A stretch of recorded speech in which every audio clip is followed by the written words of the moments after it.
Hi ಮಗ, hi. ಯಾಕೆ ಹಿಂಗೆ ಕೂತಿದ್ದೆ? ತಿರ್ಗಾ ಯಾಕೆ ಅವಳನ್ನ ತಲೆಗೆ ಹಿಂಗೆ ಕೊಡ್ಗಿ ಸಾಯ್ತಾ ಇದ್ದಿ? ಒಂದು ವರ್ಷ ಆಯ್ತಲ್ಲ ಬಿಟ್ಟು ಹೋಗಿ, ನೀನು ಯಾಕೆ ಹಿಂಗೆ ಆಡ್ತಾ ಇದೀಯ? ಚಿಂತಾರ ಆಡ್ತಾ ಇದೆಯಲ್ಲ ಅವಳೆ. ಹಾಂ, ಯಾಕೆ ಅವಳ ನೆನಪಲ್ಲಿ ಹಿಂಗೆ ಆಡ್ತಾ ಇದೆಯಾ ಹೇಳು? ಮದುವೆ ಥರ ಇಲ್ವಲ್ಲ ನೀನು, ಕೈಗೂ ಸಿಗ್ತಾ ಇಲ್ಲ, ಎಲ್ಲೂ ಇಲ್ಲ, ಏನೂ ಇಲ್ಲ. ಮಾತಾಡೋ, ಯಾಕೋ ಏನಾಯ್ತು? ಹೌದು, ತಲೆ ಕೆಟ್ಟಿದೆ. ಅವಳನ್ನ ಮರಿಬೇಕು ಅಂತ ಎಷ್ಟು ಟ್ರೈ ಮಾಡ್ತಾಯಿದ್ರು, ಆಗ್ತಾ ಇಲ್ಲ ಕಣ ಲವ್.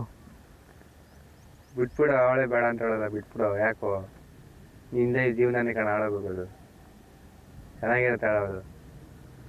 ನಾವು ಇಷ್ಟಪಡೋ ನಮ್ಮ ಅಮ್ಮನೇ ಬಿಟ್ಟಿಲ್ಲ ಅಂದರೂ ಮರೆಯೋಕ್ಕಾಗಲ್ಲ. ಇನ್ನು ಪ್ರಾಣಕ್ಕಿಂತ ಹೆಚ್ಚಾಗಿ ಪ್ರೀತಿಸಿದ ಹುಡುಗಿ ಮರೆಯೋಕ್ಕಾಯ್ತದ? ನಿನಗೆ ಈ ಜನ್ಮಕ್ಕೆ ಬುದ್ಧಿ ಬರಲ್ಲ. ಅವಳೆಲ್ಲ ಮರ್ತು ಬೇರೆ ಹುಡುಗನ ಜೊತೆ ಖುಷಿಯಾಗ ಲೈಫ್ ಇಸ್ ಫಾಸ್ಟ್. ಎಲ್ಲ ಮರ್ತು ಖುಷಿಯಾಗಿರು, ನಾಳೆ ಬಾ ಸಿಗಂತ.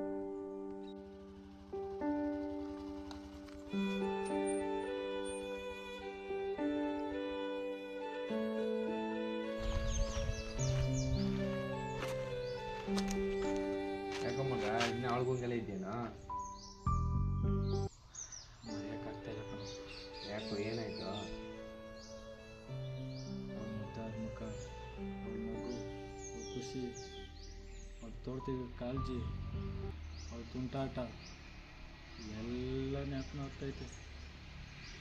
ಯಾವುದು ಮರೆಯೋಕ್ಕಾಗ್ತಾಯಿಲ್ಲ.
ಬೇಕಾದ್ರೆ ಊಟ ಬೇಕಾದ್ರೆ ಇಲ್ಲದೆ ಉಪವಾಸ ಬೇಕಾದ್ರೆ ಇದ್ಬಿಡ್ತೀನಿ.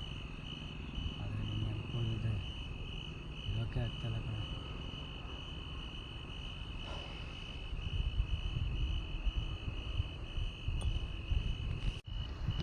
ಎಷ್ಟು ಕ್ರೂರಿ ಅಂದರೆ ಎಲ್ಲ ನೀನೇ ಪರಿಚಯ ಮಾಡ್ತೀಯ, ನೀನೇ ಇದು ಮಾಡ್ತೀಯ, ನನಗೆ ನೀನೇ ದೂರ ಮಾಡ್ತೀಯ.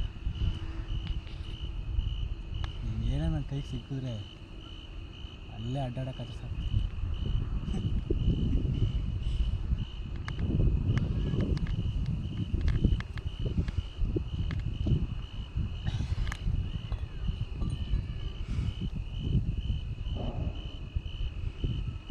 ಎಲ್ರಿಗೂ ಒಂದು ಮಾತು ಹೇಳ್ತೀನಿ, ನಮ್ಮ ಹುಡುಗಿ ನಂಗೆ ಸಿಗಲಿಲ್ಲ, ಆದರೆ ಅವ್ನು ನನಗೂ ನನ್ನ ಬಿಟ್ಟು ಹೋಗಲಿಲ್ಲ.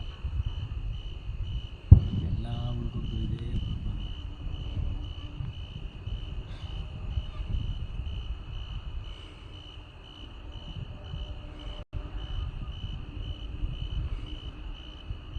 ಕಟ್ ಮಾಡ್ಸೋದು.